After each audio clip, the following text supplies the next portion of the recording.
Hello, ഞാനിത്ര തിരക്കിട്ട് എങ്ങോട്ടാണ് പോകണമെന്നുണ്ട്. Yes, നിങ്ങൾ ഇന്ന് കല്ലുമ്പോൾ കൈ പറിക്കാൻ വേണ്ടിയിട്ട് ഇപ്പോൾ നമ്മുടെ നാട്ടിൽ കടക്കാന്ന് മറ്റോ പറയും.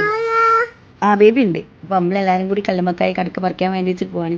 അടിപൊളി കടലാണ്, ഒരു രക്ഷയില്ല. ഇതിന് തൊട്ടടുത്ത് റിസോർട്ടൊക്കെ ഉണ്ട്. ദൽത്തൂരാണ് സ്ഥലം.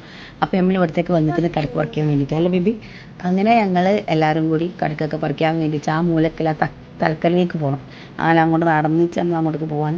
അപ്പോൾ അതിൻ്റെ കൂടെ തന്നെ നമ്മൾ വീട്ടിൽ കുറച്ച് സാധനങ്ങളൊക്കെ എടുത്തിട്ടുണ്ട്. കാരണം കുറച്ച് ഇരിക്കാനും വിശ്രമിക്കാനും ഒക്കെ കൂടി രസമല്ലേ വിചാരിച്ചിട്ട്. നമ്മൾ മെയിനായിട്ട് ഈ ബാത്റൂം എടുക്കാനാട്ടോ പറഞ്ഞത്.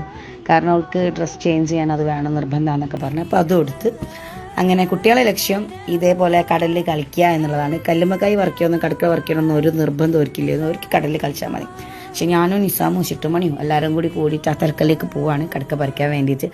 ഇവിടെ നിന്നൊക്കെ നോക്കിയിട്ട് കടക്ക കാണുന്നുണ്ട്, പക്ഷെ അവിടുത്തെ ഉണ്ടാവുമെന്നുള്ളറിയില്ല. പക്ഷെ ഉണ്ട്.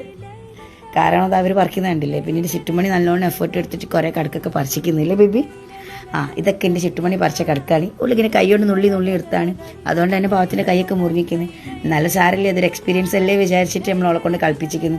അതിൻ്റെ പുറമെ കത്രിയൊക്കെ ഉപയോഗിച്ചിട്ട് 30 കുറേ എടുക്കാനൊക്കെ ശ്രമിച്ചിട്ടുണ്ട് കേട്ടോ. അത് പിന്നെ കാണിക്കാം. അത് തപ്പ തുടങ്ങി. അതാണ് മറ്റാൾ കല്ലുമ്മക്കായി ഇങ്ങനെയല്ലേ ബേബി പറിച്ചത്. ബേബി പറിച്ചതല്ലേ ഇത്. അവള് കടക്ക പറിച്ച. നമ്മള് തിരിച്ചു വരുന്ന വഴിക്ക്